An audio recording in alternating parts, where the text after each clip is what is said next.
On America Can We Talk, I talk about election integrity, border security, healthcare freedom, race relations, energy and tax policy, education policy, free speech and assembly, freedom of religion, and all other issues that touch on the God-given right of every American to life, liberty, and the pursuit of their version of happiness. Stay tuned.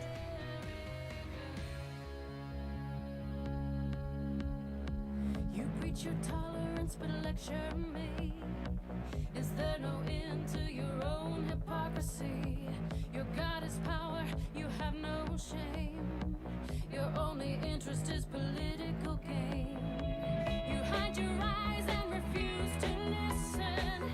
You play your game. Coming up next, America Can We Talk with your host, Debbie Georgatos. I've got a feeling that the And hello and welcome to a very special edition of America Can We Talk. I'm Debbie Georgatos. Thank you so much for tuning in, and thank you also for our studio audience for being here. I appreciate you all so much. Our very special guest today is someone I'm going to guess most of you have heard of and thought about and prayed for over the last several years. Her name is Tina Peters. She was the Mesa County, Colorado clerk. She was a champion in assessing and figuring out a problem with electronic voting machines, and she became kind of she became the focus in much of the conversation in America around election integrity. She was most unfortunately wrongly convicted. I actually went to her trial in Grand Junction, Colorado, convicted for doing nothing wrong.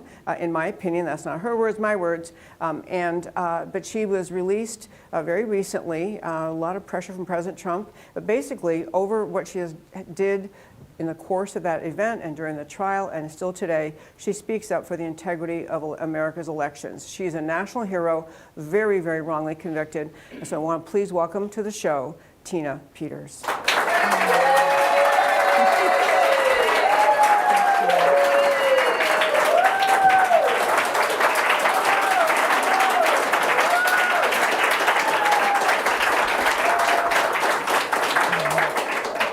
Thank you, Debbie.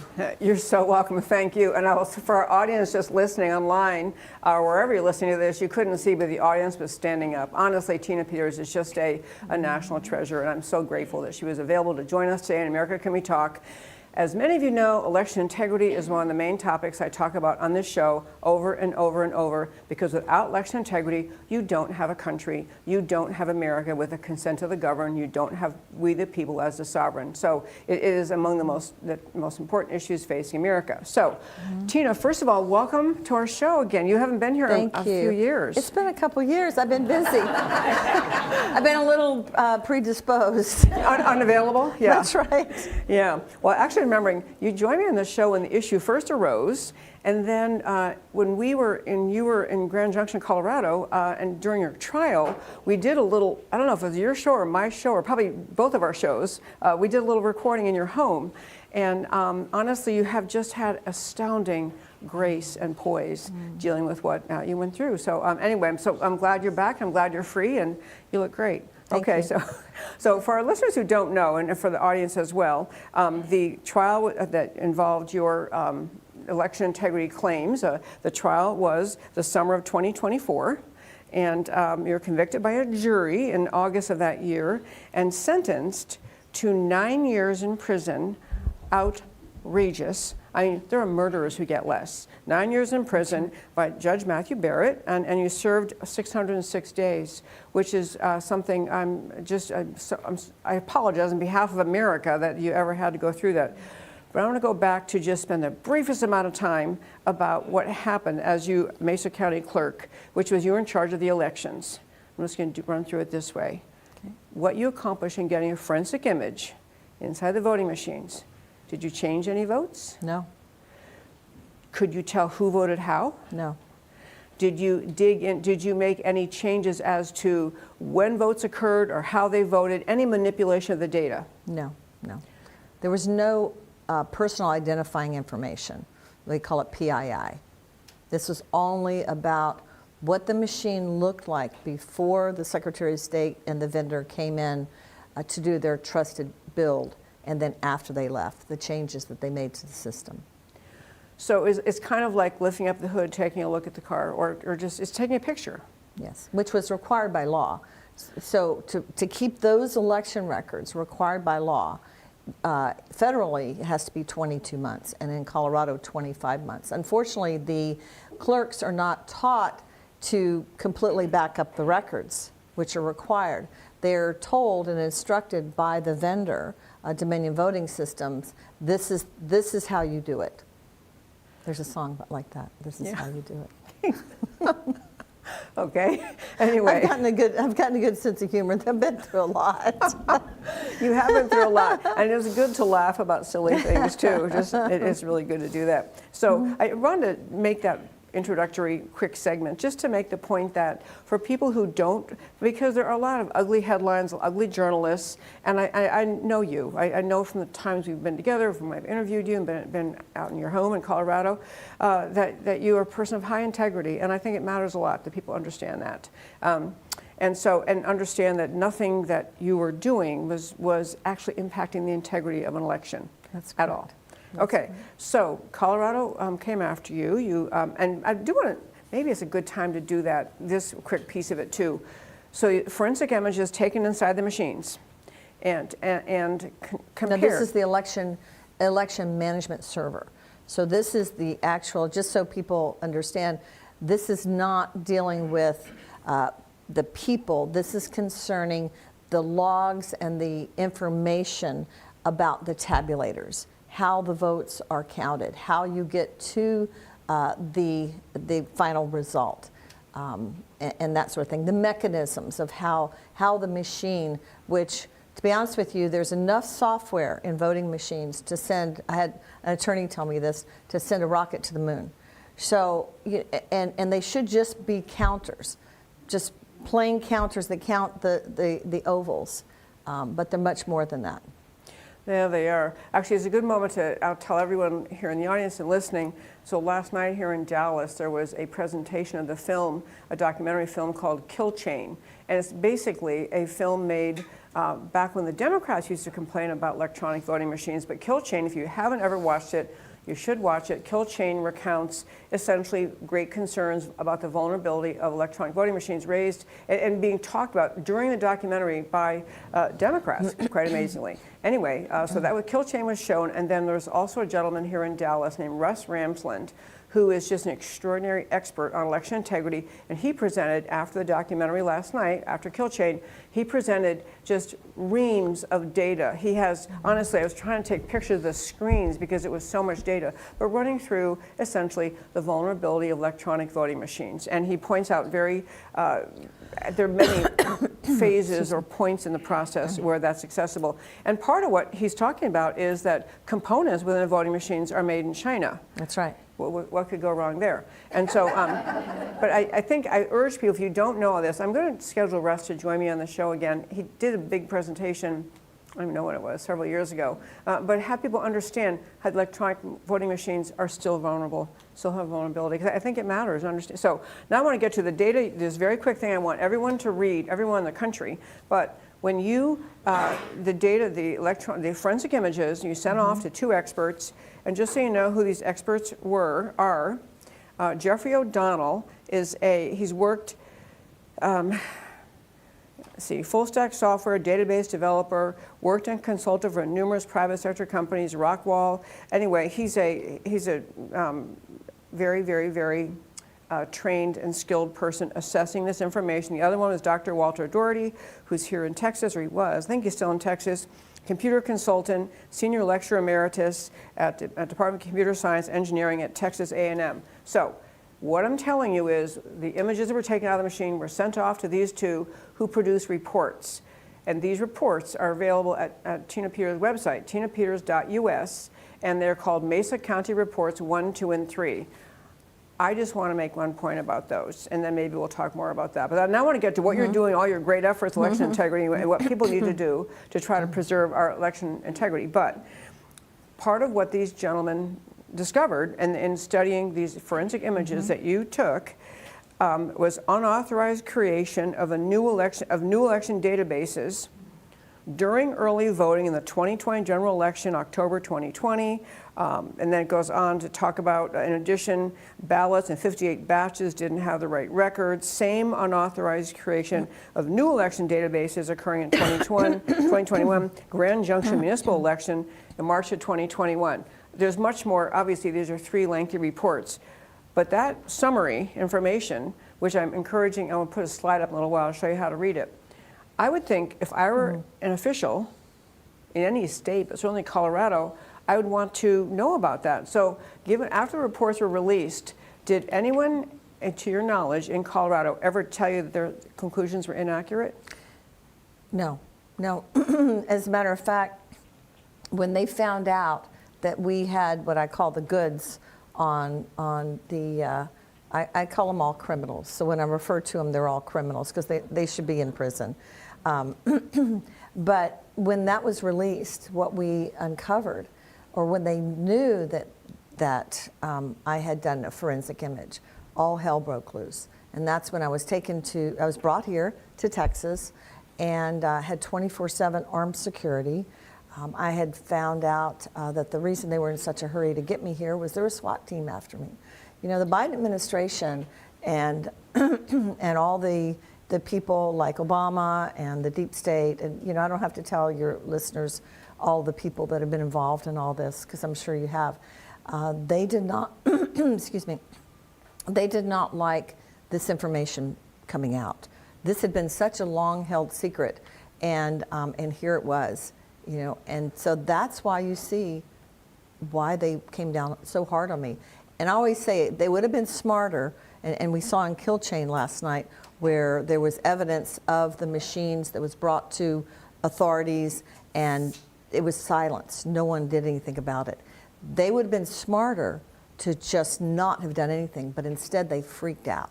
And they went after me, and they went after me hard to get me to shut up and take back what I said about the voting systems.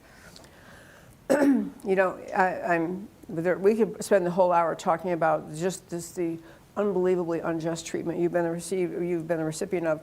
But the reason I wanted to raise just that language is, this is not some activist political person trying to spin a story and put out a claim about it. This is actual experts, people who understand cybersecurity, who studied the forensic images and came up with that conclusion. And I just think it speaks volumes. Their refusal to address it, they could have refuted it. They could have said, oh, our experts look at it, your guys are wrong, or something like that. They just decided if we just ignore these people, I mean, I would think as an official, if what my motive was accurate elections, I would look into it. I would jump. Secretary of State, everyone should just jump. But no one was interested. They jumped. At you. They jumped. So we took it to the commissioners. We took it to the DA.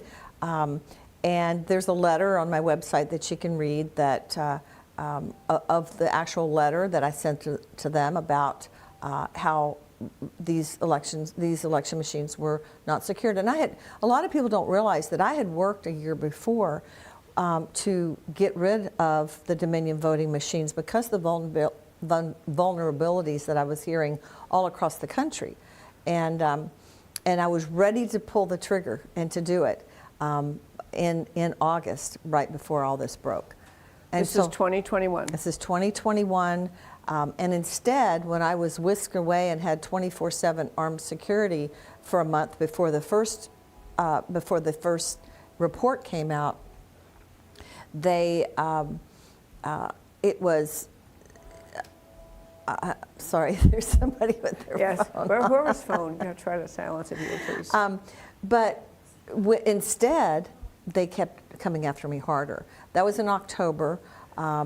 And when I came back, in September, presented the first report, and then I came down with COVID. I was put in the hospital. When I went to see my husband, Debbie, my husband had been in a assisted care center starting in 2021. He had Parkinson's from 2010. And the FBI, they would not let me in October go see my husband. So my husband thought that I had abandoned him. Then November 16th, 1 month later, the FBI in a pre-dawn raid on November 16th. Then November 17th, the day after, I talked to my husband on the phone, who I wasn't allowed to see on FaceTime, and he said, "Honey, I think I did something wrong." And I said, "What do you think it was?" He says, "I don't know, but I don't think it was good." He said, "A lot of people were here, and I signed something."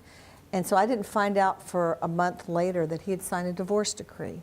He didn't know he signed a divorce decree. He didn't know. He had dementia. He had Parkinson's, and so a month later, just a few weeks before before Christmas, they whisked him off to another state. And when I went to try to rescue him, he had gone from a 250 to 280 pound man to 90 pounds. He was starved, he was dehydrated, and I was going to do a Navy SEAL type extraction. I didn't raise a Navy SEAL for nothing. And I came back home, got prepared to take him and to remove him from that facility, and the police escorted me out because of, it was all because the DA and this attorney and all these things they did to me. And 3 weeks later, my husband was dead. And so... I'm very sorry about that, and I didn't know we were going to be talking about that aspect of your story this morning. But I mean, it just you have suffered so much, and of course, I should have mentioned introducing you. You are the mom of a Navy SEAL. You're a Gold Star mom whose son gave his life for this country. So you're just okay. I do want to get to the important part of this because we have midterms coming up in 2026. But I do think everyone wants to know, because honestly, you look beautiful. I'm amazed you could have been in prison all this time. But I want to get to with you, you spent 606 days in there. Yeah. I mean, what were the biggest, takeaways you have from the prison system in Colorado? You talked about that a lot last night, but just... The lack of transparency, the same as with our elections. There's a huge lack of transparency in the prison system. The women don't know that. In my case, there were only 2 prisons in Colorado for women. And so I got put into, obviously, a women's prison. And because there's only 2, the worst of the worst are put in together. There is no minimum security prison. So like murderers? Oh, for sure. There were murderers that were in there that got less time than me. Yeah. That's the system trying to send a big message, not just to you, but to anyone who thinks they might speak up about election integrity. Right. It's a big Exactly message. Right. Okay, so you mentioned last time about the prison experience that there were people that for a while it seemed like they were kind of out to get you. They were more harsh toward you than was justified by your behavior. Why do you think that is? Well, some of them had heard the false reports about that I had some of them had said, well, they thought that I had changed votes for Trump, different things like that, the Trump derangement syndrome message that's been put out. The breach the machines, which that was not one of my charges, but that's the one that the media continues to this day to put out, and that I had an unauthorized person in there monkeying around, which, my boss was the people, and it still is. I consider the people, that's who I work for. That's who I answer to. And it was my job to do what I did, preserving the election records. So a lot of the media hype, but in prison, it's just a really strange place. You have to earn respect of the prisoners. Of your fellow prisoners. Oh, Right. Good grief. You mentioned last night I think you used the term the whole, but you were put in solitary confinement? Yes, 5 times. Oh my gosh. I mean, that's a torture formerly reserved for military political enemies. I mean, people you were trying to break down. But when America would do that to people, you were hoping to get them to confess or tell a story or tell you where the enemy's hiding or tell where the weapons are hidden. Mm-hmm. And to do that to an American citizen who's, well, in my view, didn't do anything wrong at all, but that is it's just a message that we're going to shut you up, right? That's right. That's right. They tried to break me. they tried to break me. They did everything in their power. But my best friend Marcy would say, "But God," and so it got to the point where I was advocating for the other prisoners. I was learning the administrative regulations, the ARs, bringing them into the prison, educating them on their rights. They would put women in the hole for 2 or 3 months, and I said they can't do that. AR is administrative regulation? Administrative regulations for the prison. It's what your rights are or what they're allowed to do or not. So they're it's limited the in rules. the amount of time they can put someone in, but they just ignore that if you didn't know any better. So the ARs are the rules, so the laws concerning the prison. And so I started getting in for whatever issue someone was having. I started getting in the ARs concerning that issue and taught the women that no, they can only put you in the hole they're limited to 14 days. And so, it started earning me the respect of the women. And they would, I had one little girl, I got to tell you a funny story. Can I tell you a little prison story? So there was a little 19-year-old African-American girl, and she was just precious. And she was in my pod, and she said, "Tina," she says, "I am your bodyguard." She says, "Nobody better mess with you." And she would follow me around. Of course, I gave her all my food at Chow too, because I didn't want to eat a lot of that. So but she would follow me around. Well, they ended up this captain who I talked about last night, who just hated me. She was a devil worshiper and all this other stuff, and she ran the prison. She moved her to the other side of the yard. Well, this little girl would go out in the yard, and she would see me, would pass by to go to chow or something, and she'd holler out, and she'd go, "Grandma, I love you, Grandma." And she'd yell, oh, and make the guards so mad. And then she said, and then she would yell out, "Free Tina Peters, free Tina Peters." Oh my gosh. And so they took away her tablet, which was, the only thing that we had that was it. We didn't have internet, we didn't have phones, and they took away her tablet and put her in the hole for 3 weeks. And when she asked the captain, why are you doing this to me? She says, "Because you cannot say free Tina Peters here." Oh my gosh. And so there were things like that, but there were precious people that they asked me that, Debbie, they said, please, because they would see the news and they would see, I became a little bit of a celebrity after a while there because they'd see the local news about me and what efforts were being done, what court cases were being filed on my behalf. And this fight, by the way, is not over. And they would see this, and so they said, please, when you get out of here, please don't forget us. Okay, I'm sure they did. And I'll tell you, I know you, only I'm allowed to cry in this show. Anyway, so which I do actually, sadly. But I do want to say, as to your character, I thought this last night when you were speaking.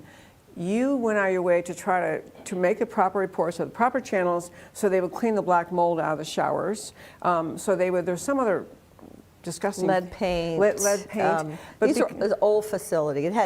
It had places underneath. It had been a mental hospital, and there were shackles. I mean, I know people that had seen it underground, where, back in the day where people were kept. Well, I just want to commend your character, because you could have been in there very rightfully spending your time kind of just bemoaning your fate and being very, very upset with the system that would cheat you of your liberty for no reason, for an unjustified reason, and yet you were there being noble and helping getting someone to clean out the black mold in the shower. I really, your character really stood strong. I love that. Okay, and I also think that it's usually the left in America that complains about prison conditions, wants prison reform. But as we see lawfare in this country going more after conservatives, especially if the Democrats ever have power, they just use the courts against their political enemies. I think you see more people on the conservative side concerned about the conditions of prison and the entire justice system. It's the entire justice system. Well, if we don't do something, Debbie, I'm convinced that we're many of us in this audience could end up in the same place. And so that's why I continue to fight. My fight's not over. I still have court cases. I still have, right now, my case has been remanded back to the judge who sentenced me for resentencing. We have a case to the Colorado Supreme Court that hasn't been heard yet. And you know, I have tremendous legal bills, and this could go on to SCOTUS. So my fight's not over, and also the CDOC, the Colorado Department of Corrections, I'm still under their thumb. I mean, even though I'm out of prison, I'm still in prison with regards that at any time they could strip me and take me back. Speaking of stripping, that was a lot of stuff like that was done in there too. I wasn't going to ask about the strip searches, but anyway, suffice it to say, you know, for a dignified, classy woman, for pretty much anyone, it's just revolting, and I'm sorry they had to go through that. Well, I do want to get to your efforts moving forward, and you have a website. I want to say it a bunch of times, so if you're listening, you can write it down or get something to screenshot in a moment. But tinapeters.us, tinapeters.us, and before we bring that up, we're going to do clip one in just a second, Mackenzie, but not yet. What you're doing is, number one, and I want to repeat something you just said, you still have legal bills piled up, legal bills, unbelievable, and legal challenges. And that judge who, you know, I went to that trial. I am a lawyer by background, and I was, what's a good word? So unimpressed, so not just unimpressed, but disturbed by the conduct and the preposterous nature of the entire prosecution, including cobbling together ridiculous allegations to make it into charges that are unjustified. I mean, you know, there's an old expression about, you know, any lawyer is smart enough can indict a ham sandwich, but you can go after people if you want to in our system. And so the idea that that they did that, and watching how they did it, then the sentence was really the very long sentence for basically proving that there was a problem with the machines is what you did. It was preposterous. So I'm sorry you have to go in front of the same judge. It almost seems like part of the decision by the governor should have sent you to a different judge, but I guess we can't get there right now. We got to go back to him. All right. Okay. So you were released on June 1st after 606 days. You've been really active since then. So actually, quick, I'm going to show the people on her website, tinapeters.us. There are basically three things that you really should do. Number one is, if you're able to, consider donating to help this. I mean, she's got litigation going on, lawyers to pay for going back to the sentencing, as well as other bills mounting. Yeah, bills mounting. So I'm going to show you a little slide we made of tinapeters.us. You can do just clip one. Yeah. So there it is. Go to tinapeters.us. She didn't ask me to do this. I'm saying this. If you can't stand to read long reports, if you're not nerdy like I am, just go read Mesa County Report number 3, the first 6 pages, just a summary, because it will help you realize what was discovered that no one in authority cared about. It tells you something. But number 2, the 14-page risk mitigation plan, which I did download. I want to have you talk about that. And then also download and read the July 24th letter to CISA. And so that's, I want to turn now talking about what you've been doing since you got out, because you haven't just been, you know, eating bonbons and watching soap operas. You are getting right in the middle of this election integrity fight. So I just let you take away. What have you been doing since you're out in terms of fighting for election integrity? Well, the whole time I was in there, I was like a racehorse in a stall. You know how you're just ready to go, and the frustration of not being able to go. So a lot of, and I really do have to give a lot of credit to my best friend, Marcy, who I called morning and night because she needed to know that I was not in the hole. So I'd check in with her, and then my producers and my security, Jared and Apollo, because they kept my show going, they kept my voice going, literally my voice going. And so I'm very grateful to them. The thing that was frustrating to me, Debbie, was that here I am watching Spanberger in Virginia, and I said, she's going to win by 51%. I just know that. And of course, she won by 50.8. And it's not that I had a crystal ball. I know how these machines work. I know how the registration databases work. I know how the inside of our election infrastructure works. And so I was seeing it happen over and over and over again. And I thought, you know, these reports have been out for 5 years now, and there's only 2 letters that I wrote, and they were both to President Trump. But and when he called me, I said, Mr. President, I said, I wrote you, And I said, we have to do something. And then, of course, I had my meeting with him, my lunch with them, which was very nice. Please tell, everyone wants to hear this. These are our Trump supporters right here in this audience. Actually, probably all of us are in the audience. Well, so I met with him, and I was very grateful because I told him some things, and he said, I did not know that. And he said, bring me what you have, and we'll set up a lunch. And so right off of it was beautiful, right off of the Oval Office. When you see the Oval Office, there's a room right next to the doorway on the left of his office that leads to, or where he sits at his desk, that leads to a very small dining room, personal dining room, with like 4 chairs there, and a TV. He watches the news, and I sat there beside him. He was here and I was here, and I said, Mr. President, I said, if we don't get rid of these machines, we're going to lose this country in November. And he said, what should we do, or what do you think? And I said, you need to fire the EAC. So for people that were here that watched Kill Chain last night, you saw one of the commissioners, Hicks, that was appointed in 2015 by Obama. The EAC has the power to... Which stands for? For Election Assistance Commission. So they have the power to actually decertify the machines. Well, the machines should have been decertified many, many years ago because they can't pass voting system standards. They have unauthorized software in them. They have parts made in China. And I could go on and on, but you really need to read the first 3 reports, at least the executive summaries of the first 3 Mesa County reports, so you can understand the true vulnerabilities and what the experts found, Doug Gould and the ones that Debbie mentioned. And so as you can see, on July 9th, he fired the EAC.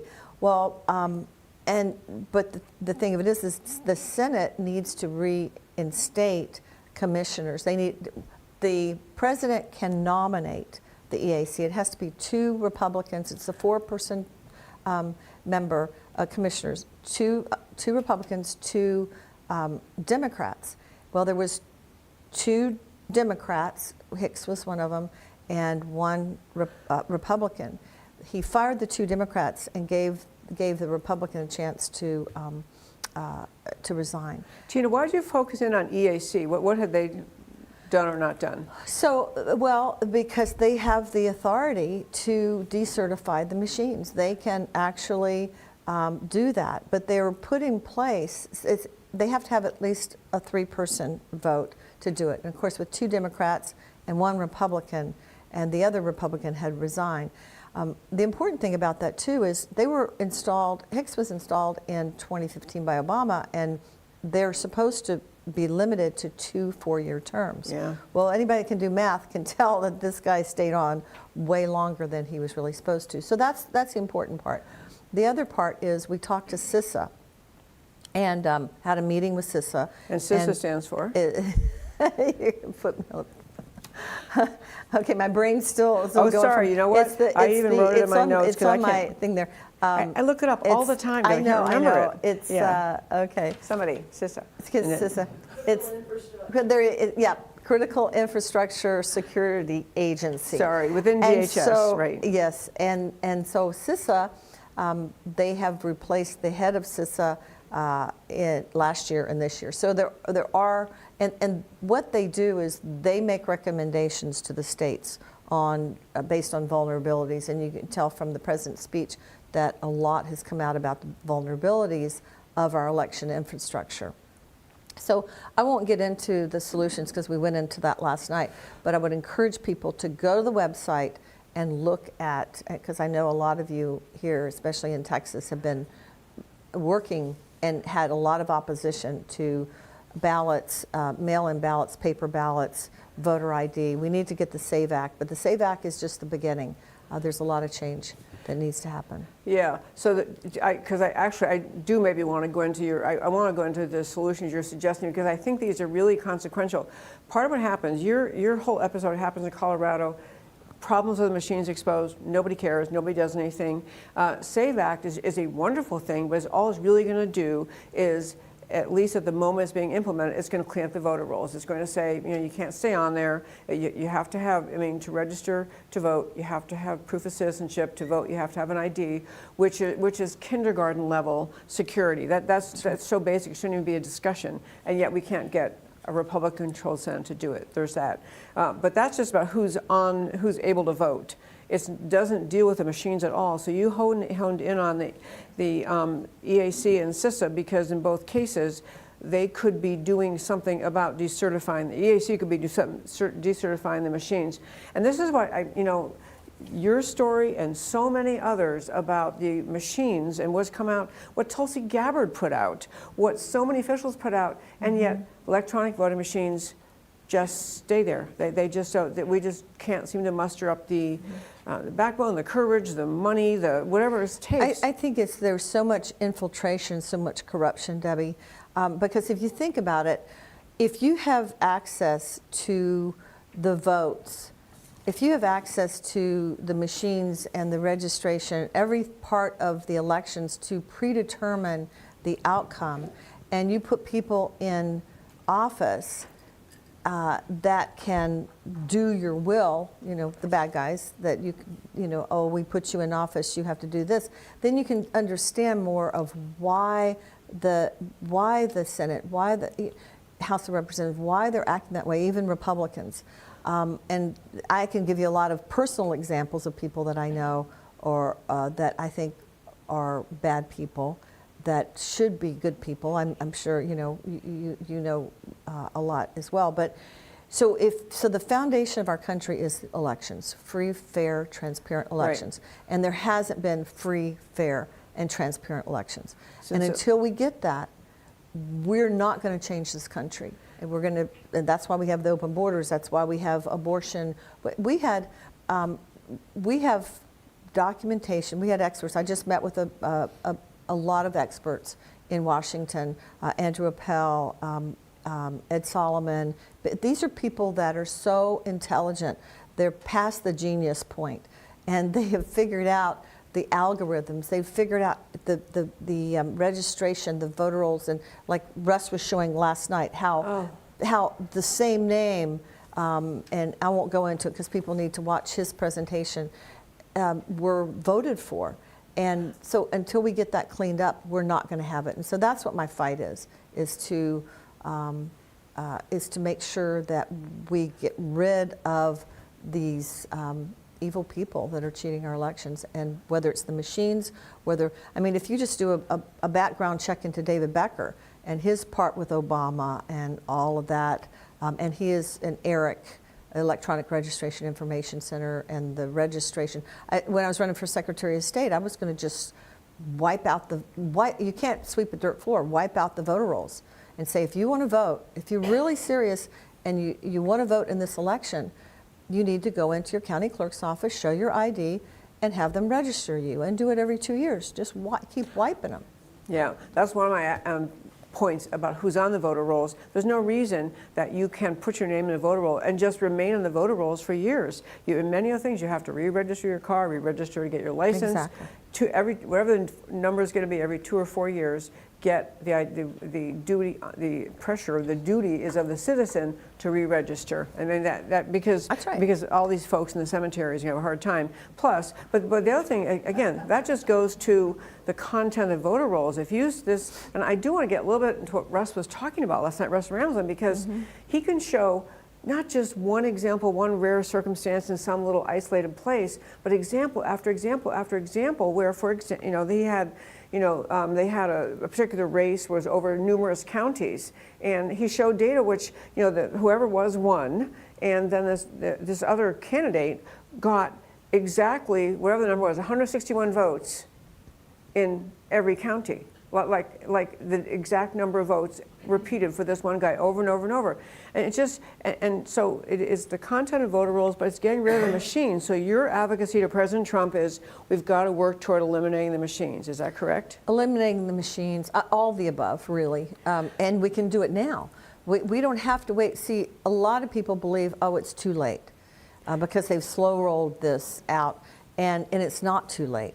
There's a lot we can do before, and that's why I would say to people out there, there's a call to action on the website, who to contact, the phone number to call President Trump, to call Howard Lutnick, who is Yeah, we have these on Mark slides. You want to see this? Yeah. Okay, slide 2. We have slide 2. This is a thing, people.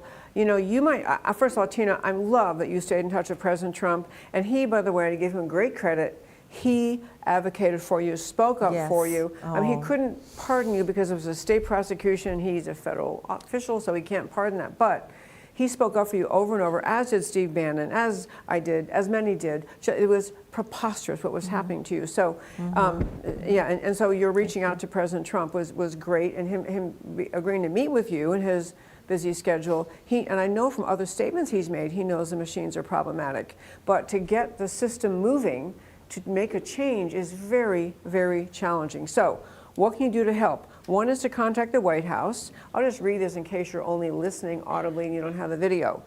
To help secure the 2026 midterms, contact the White House at 202-456-1111. Urge the president to use his pen to eliminate machines in the 2026 federal elections. Can I tell you something about calling? For everyone to call, when we were in D.C. and we were in the we were on the National Mall in the green room anyway, and there was a young gentleman that came up to me, and he said, he told me this story. He said, I was an intern this past year in the White House, and he said there were thousands of calls that came in on a daily basis. Free Tina Peters, free Tina Peters. So when I came out of the the lunch with the president, and we walked back in the Oval Office, and you've probably seen pictures. There was J.D. Vance and Marco Rubio and Susie Wiles and people there, and of course our great president. And President Trump said, "This is free Tina Peters." So, and they said, "Mr. President, we know who she is." So I'm very grateful, but this is the power that the people have to make a difference, is to call, because they have to answer every single call. Did you know that? They have to answer every single call. And they keep track of the numbers. Yes. This is why if you and everyone you know makes these calls, it is the way of it's like it's as powerful as voting. I mean, you're making it's a policy statement. We want you to move on this, and they're able. I mean, elected officials, congressmen, senators, they're able to say to their staff, to their fellow officials, "Look, I'm inundated with the calls. We got to deal with this." Yes, yes, and keep it short, keep it respectful. You don't have to tell them your whole life story. You know, some people are kind of get off on saying too much. Just be very, very pointed that we need to get rid of the machines. We need to. I would contact Howard Lutnick, which that information is also. Got next slide there. We got it on our website and here. This is, and I'll let you tell them. Okay, so this is also, again, go to tinapeters.us. You can also call Commerce Secretary Howard Lutnick's staff at that number, 202-482-2000, and urge him to treat voting systems as critical infrastructure and to order removal of any voting equipment with Chinese-made components. So what difference does that make? Why would you do that? Well, I think we've seen that anything that's connected to the internet, our poll books, our election machines, all of them is compromised. We've got to go back to paper poll books. I remember walking into the voting center, voting service polling center, and there's the little ladies or men are sitting there with the paper poll books, and they would find your name, and they would, you know, right? Everybody, a lot of people remember that. And then you could sign off, show your ID, and sign off on it. It's very simple. It's very simple. It doesn't take a lot of to do it. And so that's really important. Go back to paper. Go back to paper ballots. Go back to what voter verified paper ballots. And if we cannot get rid of the machines, you know, this time, then we have to have people hand counting. And I know that, especially in Texas, there's been a lot of you that have been involved in the hand count. but there is a way to do it that is, and when I was speaking before I went to prison, they, everywhere I spoke, I said, how many would be willing to be part of that? And I never had anybody not raise their hand. So when they tell you that, well, we don't have enough people, or it's going to cost so much, how much does it cost for our liberty? I know what it costs me. And there's $1 billion right now. So the Department of Homeland Security secured a grant of $1 billion to the states to implement these changes. There's guidelines to be able to get the money. And I think it's a brilliant move. And we need to encourage the states. So contact, your people that can take advantage of those grants. Love that. One big theme of this, what I hope everyone takes away from the show here in the audience and everyone listening, is that it's not too late to take steps to make the November midterm elections, November 2026 midterm elections, more secure. And I also want to call to your attention, I think, can you go back to slide one? Can you go back to that first one? I think I put it on there, but there's a letter written to, here we have the full name, Cybersecurity and Infrastructure Security Agency, CISA. Yeah, is that, okay, I don't have it on there. Anyway, there's a letter, a July 24th letter so it's this past Friday, that was sent to CISA, I don't know how you're supposed to say it, CISA, and basically you and your team generated this letter. So what were you asking CISA to do? Well, we were asking them to treat it as critical infrastructure, and then we followed up with a 14-page plan. And so you can read the 14-page plan that we sent to them, and you can read the letter that we sent to Nick Anderson. He is the deputy. He is the deputy to CISA. The thing is, you can tell the federal government, the White House and Letnick's office, just the entire federal government, we expect you to take action. They have to feel a sense of urgency from the voters that says, we know that you've been doing things that are wrong. We're going to force you. We're going to push you to fix it. Because you mentioned a moment ago about people who, if you're in office and you got elected under our system, and then you're being asked to sign on to the SAVE Act, some people, even if they don't think that there was election fraud, they think, if I agree to big election integrity shifts, I'm signaling maybe my election wasn't valid. I'm telling you, I think it drives some people in Congress and the Senate to say, well, I'm not going to do anything to make a big shift because I'm kind of admitting I'm not valid.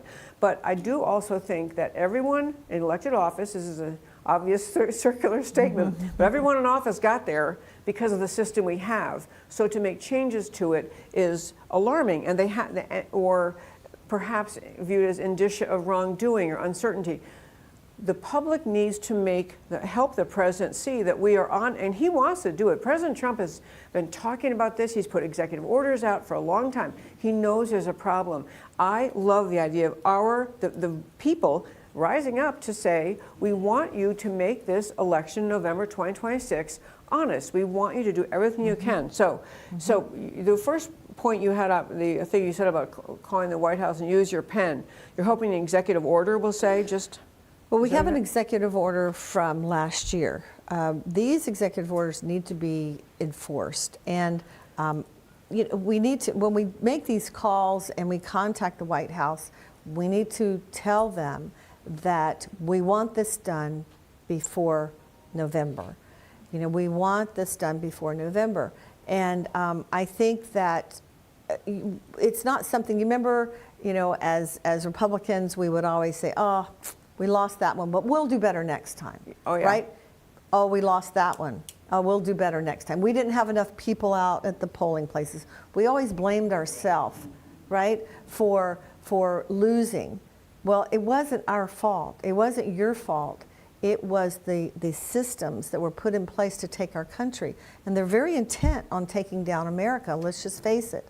I mean, we don't need any more proof. We have proof from Serbia. We have proof from Venezuela. We have proof. We don't need any more proof. Now we need action, and we need it quickly. Amen to that. Okay, so on this, everyone here probably knows, but we do have a short period of time toward the end where audience members can ask questions, and there's a microphone. If you want to do that, you can raise your hand. And while you're thinking, if you have a question, we do try to keep it short, not a speech, just a question, so enough people can. And while you're thinking about that, I wanted to mention one other thing, and I meant to say at the very beginning. You know, you're a woman of faith. And I know last night when I saw you, I said, gosh, you look beautiful. I mean, and you really, you just look, I mean, okay, this is a girly thing. Your skin looks great. You just look really great. And so, you should have seen me in prison. It did not. I had growths all over my skin. It was horrible. Yeah. But you made a comment last night. You said it's just him. You were talking about not just that you've been praying, which I'm sure you were the whole time you were in prison, but the prayers of so many people around the country. You felt them. You made that comment in other contexts. You felt those prayers. And I just want to encourage people. You know, I'm always urging people to pray for this country and pray for our officials and pray for the president and for our troops. But the idea of just prayer for the entire system, structure of our country, including courts and criminal justice system, and just for justice to prevail, that God should be the victor, truth should be the victor, you know, truth should be the winner here. And so pray that truth is exposed. It's different if you pray for the Cowboys to beat, you know, somebody, you know, the Vikings. And you can knock yourself out, but that doesn't really help anything, you know. But this prayer, this actual, because America's a gift from God. I mean, the whole system is. You know, I don't know if it's Amish or who, but I've heard this, that when you pray, move your feet. You know, you can, you know, a lot of people say, well, I'm praying, but they don't do anything. And so God is waiting for you. And you know, most of you have heard my story about when I had cancer, and I just said, I said, Lord, I'm not afraid to die. That was in 2016. That was before my son died. And I said, but you know my prayer, don't let me leave this earth until I've accomplished everything that you sent me here to do. And that at that split second, nothing had changed in my diagnosis. Nothing had changed in anything health-wise. I knew I was going to live and not die, because, you know, and so we want to make sure that we are being effective. We're here for a reason.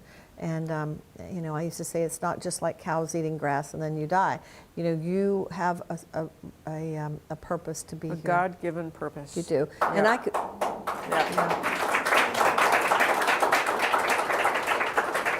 So when you say, you know, my best friend Marcy, she says, she'll say, but God, you know, because no matter how bad things are, there's always a but God.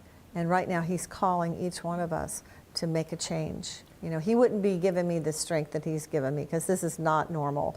I was very sick in prison. I was, I mean, my team can tell you what I looked like before I got out. You know, like I said, growths on my skin, you know, just not, I just wasn't well. You weren't healthy. And no, and it's taken a big toll on me. But to be able to get on 4 hours sleep every day. I mean, I've only been out since June 1st. And so to give me the strength to do the things that I've done, you know, and God has gone before me and opened doors. But I can't do it all myself. I need your help. Yeah, okay, and so, yes, we all need God's help. And on the subject of her friend Marcy, she is a great friend, I can tell this, because my husband and I were in California, and I knew the trial was coming up. It was Marcy who called and said, you know, you need to come to Grand Junction because this trial is starting. And it was wonderful. I think we stayed at your house for a while, and then her house, I don't know. She had this litany of friends. You know, someone loaned me their car, someone let me stay in somebody's house. That car's got to go back, but you have this car. It was amazing. It was a circle of friends just supporting you. It was truly amazing. So, and people, you know, I just thank you for bringing that up. Because it's people that they feel so small, like they don't make a big difference. But everybody made such a difference. Everybody's prayers, everybody's financial support, all of it together comes together to make a huge difference. Okay, and with that, so there's a microphone. Someone had a hand up, I think, maybe. I know it's a little bit dark. Can you turn the studio lights up a little bit? Is that possible? Yeah, thank you so much. Good morning, Tina. Go ahead, though. Go ahead. Quick question. I don't know how the rest of you guys feel, but I feel like that I've been frozen in time. Excuse me, up by your mouth. I've been frozen in time. And there's a lot of apathy that's occurred as a result of you going to prison, because we all saw you as a person that had accomplished something that was real, like evidence real evidence. It's some of the only real evidence that has been discovered that's out there. And I remember Joe Oltmann. I don't know, did you ever know Joe? Oh, yeah. I used to listen to him all the time before I ever had any interest in senators and House people and all that, because he had, you know, kind of stuck the bear, remember, with Coomer. So all that was going on, and then you went to prison, and now you're out. So Russ Ramsland, I saw him several years ago, multiple times. He shows up. It's like out of the blue. And so the question I have is, how big's your infrastructure of people that have been waiting for you to get out, that are ready to pick it up, where you're not just depending on us? Mm-hmm. Well, I got letters from around the world, and some of the letters they kept from me. I finally got 2 big Xerox boxes at the end, but I read every letter. Gosh. And from around the world, and they said, you know, we're watching what happens in America, because the way America goes is the way we go. And so the people have made a huge difference, but we have to keep fighting. The fighting's not done yet. And just like I said, my fight's not done yet. I still have, you know, resentencing. I still have a Colorado Supreme Court case that could go on to SCOTUS. It takes a lot of effort, but everybody can do something. You know, I always say everybody can do something. They can't get us all. So, and I was at but go ahead. Let's have somebody else that. No. Is there Okay. Go ahead. All right. Well, first of all, Tina, you are an inspiration to all of us here. No question about it. But locally, we have 2 heroines as well. And I cannot stop applauding and thanking our own heroine, Serena Nolan, for bringing you to Dallas, and Debbie for always bringing us the most valuable information. We thank you. Thank you. Thank you. Who has a question? That's. Hi, Tina. Thank you so much for everything you've done. Why is Trump not saying get rid of the machines? Like, what's the holdup? I think Trump has said a lot, and you know, the teams are working behind the scenes, and sometimes you may not see it, just kind of like how God works. You know, you may not see things being done, but they are. But also remember that he inherited people that are blockers too. So they have to deal with things internal as well as external. He's got a big job, and you know, but God, he honors God, and there's a lot of things I will say that are happening right now, and I believe in the end. Of course, we know the good guys win, but we've got a struggle ahead of us, and that's why we can't always say, why isn't somebody doing something, or why aren't they doing something? What are we doing? We have to turn it back to ourselves and say, what am I doing to be part of this solution? Okay, I see there's another question there, and you know, we can go a little past 11 because we started a little late. I just want to throw this one point in about if you all are on X or wherever you are on social media. If you Google, like I actually have numerous people on the show, if you Google their name, it comes up, oh, you know, conspiracy theorists, some of them are bad, because left-wing thinkers seem to control media. But for example, if you read what this Mesa County Report 1, 2, and 3 say, and your social media, and your Facebook, on your Twitter, on your Instagram, I'm not good at that, but I will use Instagram just to say, look what I just read. I mean, put it out there, and that the element of mockery, the left has just cornered the market in mockery, but we should be mocking them. You think there's no election fraud? After reading this, can you read? I mean, a little bit of assertiveness about just make it not so acceptable to eye roll about election integrity. You know, it's interesting that you say that, and it brings to my mind, Debbie, that it's not just president, it's not just Congress, it's ballot initiatives. And that was the thing that, I mean, it wasn't the 2020 election that really drew my attention to that there was something wrong with our elections. It was a local city council election. In Grand So if you Junction. think that my goodness, they have worked their way all the way down to local races.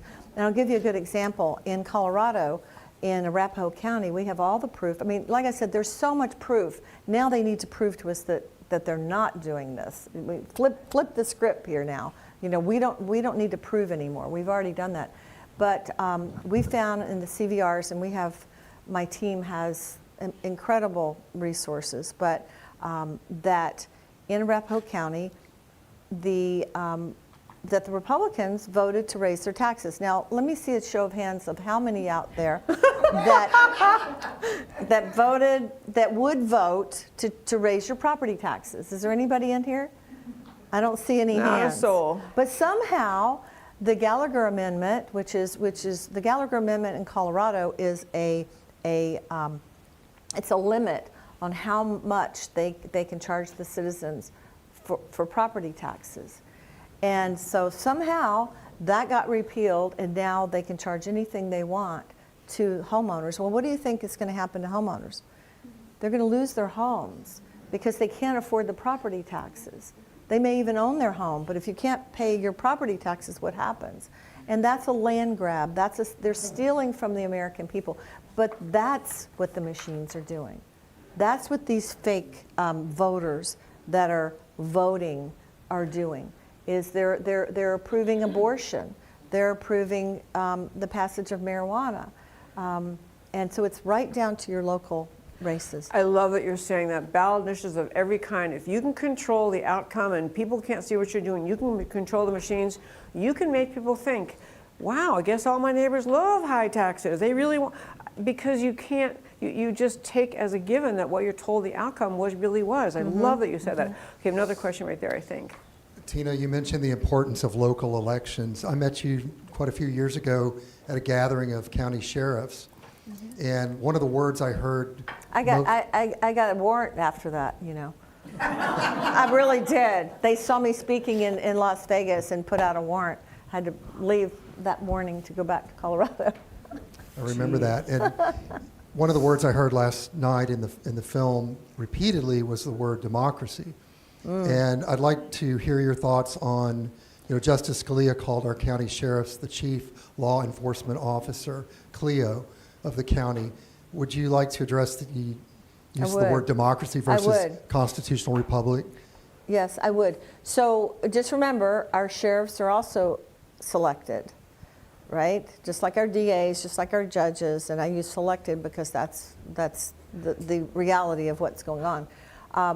I was in Washington. I was invited to be at a prayer breakfast, and at the prayer breakfast, a gentleman came up to me, and he was talking. Well, actually, he was talking, and then we talked afterwards. And I said, it was really interesting what you said. He said that in other countries, they hear they want democracy. And then they hear the Democrat Party, and they confuse the two. And they think that as foreigners, if they become aligned with the Democrat Party, that's democracy. So we need to understand how people think and how the left has used things like that, words, to, just like the trusted build, just like, you hear how they use words to frame people's minds. It's a programming, and we really need to address that. Is how we flip the script on words like that. Okay. Tina, I have a One more question. Yeah. Imagining you're back in your county clerk days.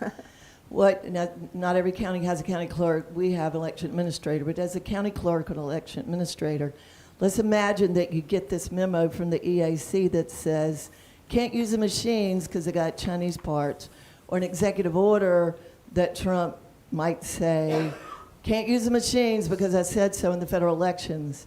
As a county clerk or an election administrator, you've got 3.5 months till early voting and or November election midterms.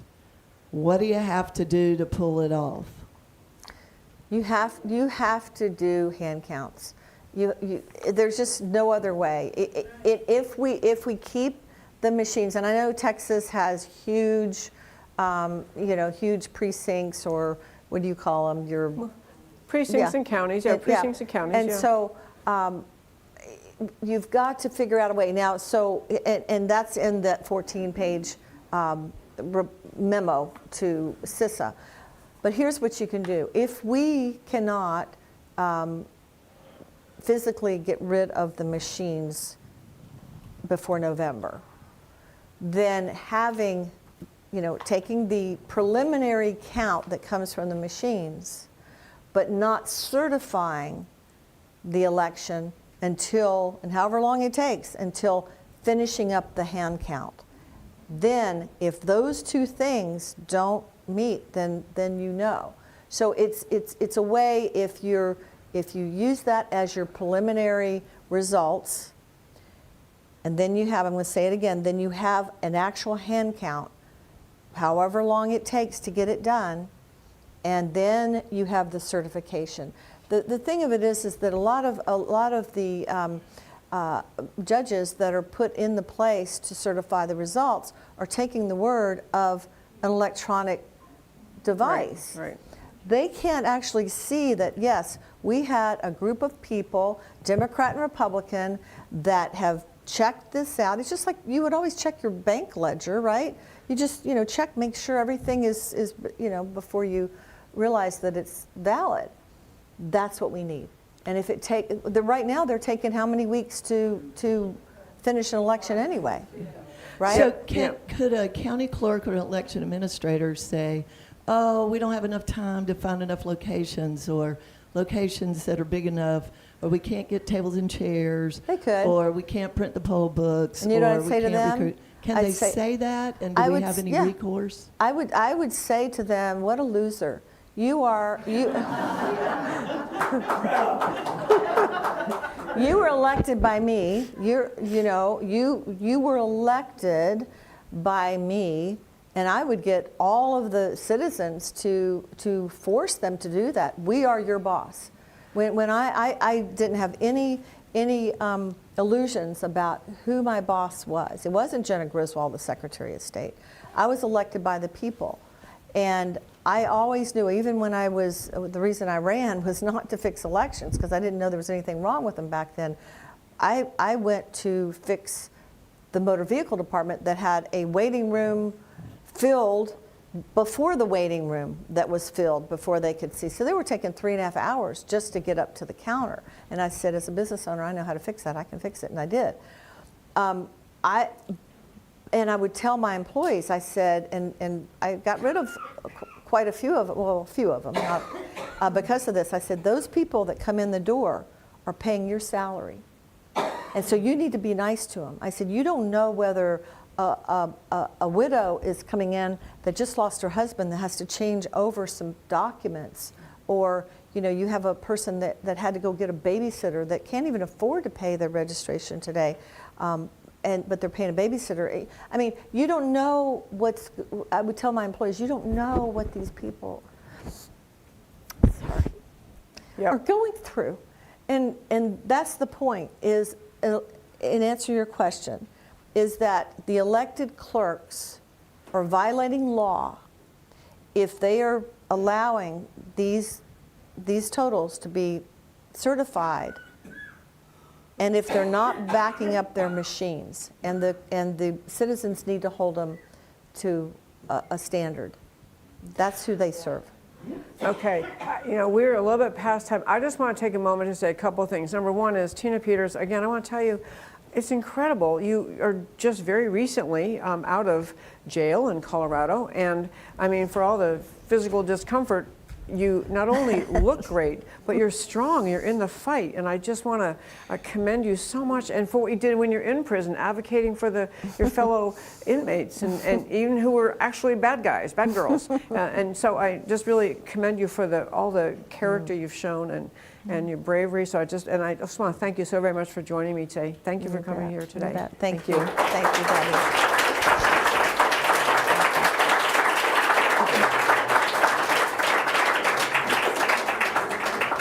And I want to add one more point on this. I know that everyone listening to this and everyone in the audience can be thinking, oh yeah, I'm going to make those phone calls. I'm going to do that. I'm going to follow up. I'm going to become more attentive to election integrity issues. But actually, this November election is, I believe, under 100 days away. It is coming. It's around the corner. And here in Texas, early voting starts soon. But there's still time if we are persistent and insistent in making changes in the election system. And I think one benefit to our speaking up is that those, whoever it is engaged in manipulation of elections, they start to realize America's onto us. They thought they could malign Tina Peters, they could make everyone think that election fraud is just a conspiracy theory in the minds of a few foolish people. But they need to hear from you, from Americans around this country. We know you're stealing our elections. We're going to stop you. And Tina alluded to it earlier, but this has been going on at least since 2002 or 2004. We should not believe the results of the elections that occurred all that time because of the capacity, the vulnerability of electronic voting machines. And my last pitch on this subject, at least for today, is this. If you heard President Trump speaking at Mount Rushmore on July 3rd, he was talking very passionately and wisely about the fact that we in America are at a turning point. We are actually facing the time when the Democrat Party has been overtaken by communism. It's not just socialism, it's not just Democrat socialism, it's not just Marxism, it's flat out communism. And there was a great little piece, I put it up on our social media, that was Speaker Mike Johnson talking about what we face in November. What we're talking about in November is an election to decide, are we going to have communism?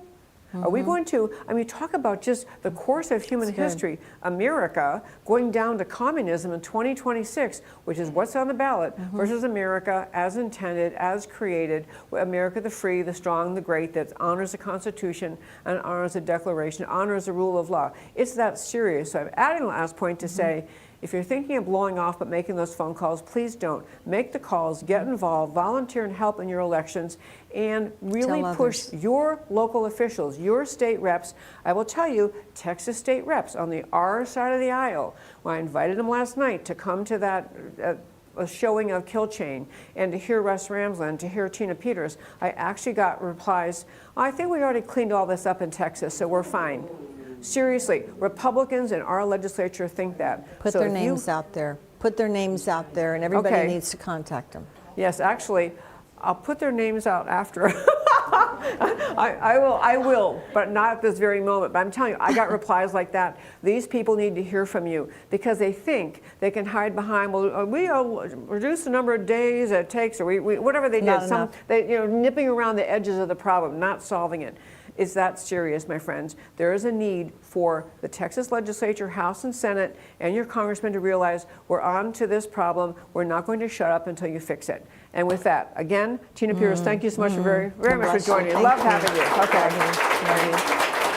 Thank you. And I'm Debbie Georgatos. This is America Can We Talk. You can find us online at americacanwetalk.org or on Twitter at Debbie Can We Talk. Check out our Substack. It's really rocking and rolling. It's great. America Can We Talk. And most of all, I do this show to speak truth for America because America matters. And I will talk to you next time. And thank you. Thank you so much. You're awesome.